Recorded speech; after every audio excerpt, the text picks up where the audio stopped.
The Nancy Guthrie kidnapping mystery deepens as we now enter week 3, no arrests. It's been a few days since I've covered this case, and there's a reason for that. But I did feel the need to jump on and just go over everything that's happened over the weekend and before, and just kind of give you an idea about the way I feel based on the experts I've spoken to and just everything that I've been following from on the ground. Now, if you watched my coverage from last week, I had two forensic and crime scene experts on the show who really were not thrilled with the way that this whole investigation has been handled. And so, where we left off with that was that this black glove was reportedly sent to a facility, I guess in Florida, that the Pima County Sheriff's Office generally used. And he was getting a lot of heat for that, the sheriff, because there was people like Nancy Grace who were like, what are you doing? Send it to the FBI's crime lab. And the sheriff is like, look, let me just do my job without everyone in the media, chiming in. And I get that to a degree. I just feel like the media and other people are chiming in because we have seen things with our own eyes that don't make sense. And for me, it just goes back to not securing the crime scene, which is Nancy Guthrie's home, and letting it be completely contaminated. And my apologies as I sort of just go through quickly what happened over the weekend. I'm sure a lot of you are already aware, but before I get into everything else, just want to reiterate. Friday night, there was more SWAT cars, more commotion. Things appeared to be getting really tense, and 3 people were detained. And the public thought, once again, this could result in an arrest. However, it did not.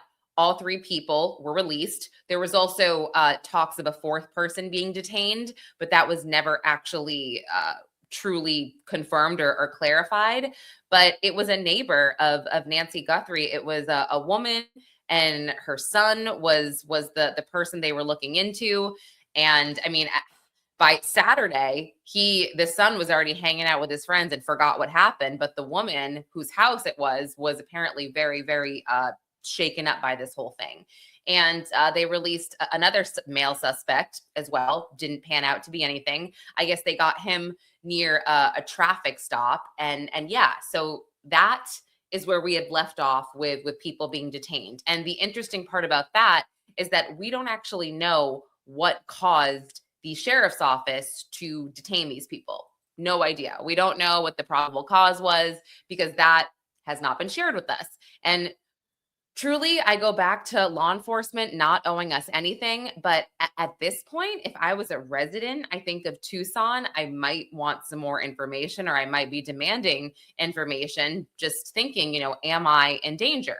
Because also 2 other videos surfaced of these men appearing to break in or try to break into homes by Nancy Guthrie's or in the area. One was, a month ago, and it was a guy with like a beard basically trying to break into a home. And then the other video that surfaced was from the same night with a guy that was sort of scoping out a home that was, I think 1.5 miles from Nancy's, but it was around the same time frame. So, it wouldn't have been that guy that did it. But these videos are kind of alarming, especially, again, if you live in the area. And on the recent episode of the 2 Angry Men podcast, Harvey Levin brings up the fact that one of the neighbors in the area that he spoke to said that there have been cartel-related kidnappings and that these cartels have gone into, the wrong houses by accident. Now, with that being said, I just don't see this as a cartel kidnapping, although I have thought about the fact, and this is so crazy, that Nancy could possibly be, this is the only way I would see her being alive. And unfortunately, I don't see her being alive at this point. I'm sorry to say, but the only way I would see her being alive is if she was in Mexico and had easy access, or her kidnappers had easy access to the drugs that she needed to survive. Because in Mexico, you can pretty much get, whatever you want. Everything is very, very accessible there. So anyway, that's pretty much, what happened over the weekend. And that's kind of all we know from a high level perspective. But I I feel like after listening to Harvey Levin and Mark Garagos on Two Angry Men, where Harvey says that the FBI believes that the ransom emails that came through, that is the way to get to the kidnappers. I'm like, wait, really? Because again, I told you guys, my thoughts are that these are two parallel investigations and the two are not connected. But Harvey is saying, no, like I am speaking to the FBI and this is how we connect the dots here. So I'm like, okay. And Harvey also said, he is perplexed. He's like, I don't understand why last Monday the ransom wasn't paid and nothing was paid because Savannah made the video saying we will pay. Why didn't they pay? And I do feel like he was being genuine, that he is kind of somehow in the middle of this and he didn't ask to be. I know he's getting a lot of crap right now saying, Sheriff Harvey Levin, he always has to insert himself, in the middle of this stuff. I personally don't think he did that. And I don't think he's thrilled about this. I mean, he looks freaking exhausted. I got to say, on the episode, he looks tired. He kind of pushes back at Mark a little bit. Like, I can't talk about this. I can't talk about this. Like he's stressed over it. It really does seem that way. So that's given me some pause here. Like, okay, so maybe, just maybe they are connected if the FBI is saying so. But Harvey also says that he got 3 additional emails, and I'm not talking about the other ransom emails that the other news stations got. These are separate, apparently, of this person saying, deposit XYZ Bitcoin in my account, and then I will give you the information that you need to locate Nancy. So maybe this person was a part of the original kidnapping squad and then was like, this is not turning out how I thought it would. Also, because it turns out you can trace Bitcoin after all. So maybe he just sort of moved along and said, you know what, I'm going to do this separately. I'm going to go on my own and I'm going to try to do the right thing. I mean, that was something else I thought of. But yeah, I mean that, and I can play a clip of that in a second because Harvey reads from part of this email. But I also just wanted to say that we've now reached the point in this investigation, which feels very frustrating, clearly to the public, but I cannot imagine being the Guthrie family, where now it's like people are just so bored or so confused that they just start looking at the family and tearing them apart. And I don't mean Annie and Tommaso because that's already happened. I mean Savannah. I am now seeing weird rumors posted on Twitter, and I can't even believe this, about people saying, well, it turns out, Savannah took a leave of absence from GMA and the ratings were better when she was gone. And so all of a sudden after that, her mom gets kidnapped, like basically saying she would do this for ratings. And it's like, guys, what are we doing here? Literally, what are we doing here? That is just, it makes me kind of sick, I guess, as a society. I mean, that we turn on people that need our help, I guess. And this kind of reminds me of that show on Peacock, All Her Fault, where, their son, this mother, her son goes missing and she's told by a PR person essentially before the first press conference where she says, help me find my son.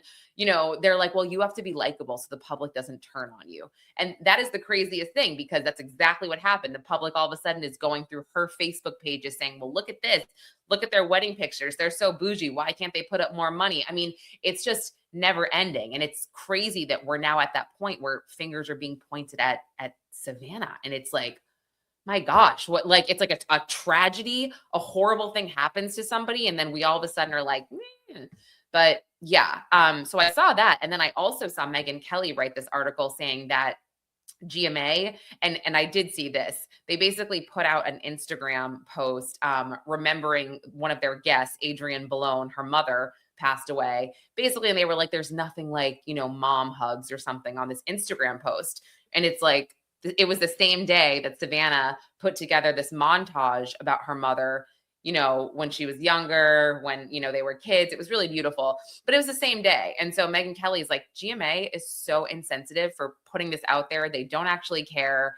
They're all backstabbers. And it's just, it's just blown everything up out of proportion here, and just sort of made us focus on other things, and we've kind of just lost the plot, if that makes sense. But the last thing I want to say about this, suspect wise, because I think that we've all just been going crazy over, who it possibly could be, motive, why. Well, I saw Cheryl McCollum on Fox and Friends, and she was on our channel last week. And now she's making a lot of sense and saying, I think this guy just might be crazy. And then she starts talking about the mannerisms of the guy, or the suspect on the Nest cam, where he's like putting the flowers in front of the door. And then she goes back to, where his holster is, or the gun holster in the middle of, like, right over his crotch. It's weird. And she's just like, he seems spastic. He seems crazy. So, like, this doesn't really seem like a robbery gone wrong, let's say, because this is not a seasoned burglar that maybe we're seeing in some of these videos. Like, this guy is crazy and deliberate. But really quick, I want to end this by playing Harvey Levin reading from part of the newest, I don't want to say ransom email, but essentially it's a ransom email, because they're offering information as to where Nancy is for Bitcoin. On Friday, this person had said on Thursday, this is going to be the last communication. Well, they sent something on Friday, and this one is longer and this one is interesting. So this person is angry that the FBI is bumping the award from 50,000 to 100,000. And they're saying that he feels like he's getting ignored and played. And he believes the reward is a scam, and that he says that he does not want to go through the process of asking for the reward money for a bunch of reasons. Fundamentally, he does not trust the FBI. He's saying, you clearly don't trust me, and I don't trust you. So I'm going through TMZ, essentially.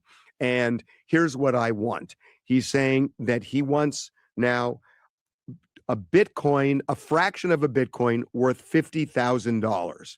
And he said, if you give me that fraction of a Bitcoin and you deposit it, I will immediately tell you how to reach this kidnapper. And I'm going to be a little more descriptive. Okay. So basically what Harvey is saying, that this guy is saying, is that I don't want the reward money from the FBI because I don't trust them. I'd rather go through TMZ, go this way to get it.